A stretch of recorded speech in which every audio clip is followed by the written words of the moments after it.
Mida teha laenukohustustega makseraskuste tekkimisel? Makseraskused ei teki üleöö, aga tegutseda saab kohe.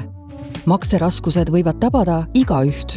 Kõik, mis tundus varem hallatav, näiteks arved, järelmaksud, laenud, võivad ühel hetkel hakata üle jõu käima. Märka märke ja võta vastutus.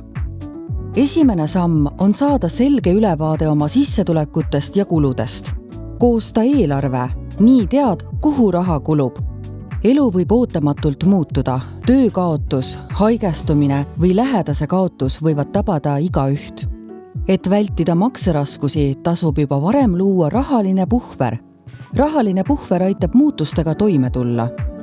Ka väikesed säästud on paremad kui mitte midagi. Kulude kontroll algab väikestest valikutest. Kui võtad lõuna ja kohvi kodust kaasa, säästad märkamatult. Iga euro loeb. Pea meeles, et asjad ei anna meelerahu. Me ei vaja kindlat elustandardit, me lihtsalt tahame seda. Rahaline tasakaal algab teadlikest otsustest ja julgusest otsida abi.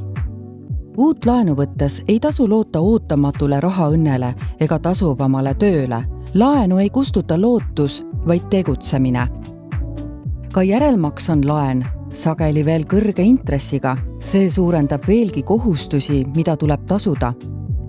Kui laenude tagasimaksmine muutub raskeks, tasub võtta kohe ühendust laenuandjaga. Mida varem tegutsed, seda rohkem on valikuid ja seda väiksem on oht sattuda maksehäire registrisse, mis raskendab teenus- ja rendilepingute sõlmimist. Kasiino, kiire investeering või uus laen ei lahenda rahamuresid. Riskantsed otsused võivad olukorda halvendada. Kui aga sõltuvused mõjutavad rahakotti, tuleb nendega tegeleda, nii rahakoti kui enda heaolu nimel. Sõltuvustega tegelemiseks otsi abi. Makseraskuste korral pöördu võlanõustaja poole. Võlanõustaja aitab otsuseid selgeks mõelda ja pakub tuge ka refinantseerimisel. Tasuta võlanõustamine on kättesaadav kohaliku omavalitsuse kaudu. Usaldusväärset infot leiad näiteks Finantsinspektsiooni tarbijaveebist minuraha.ee ja mitmetest teistest.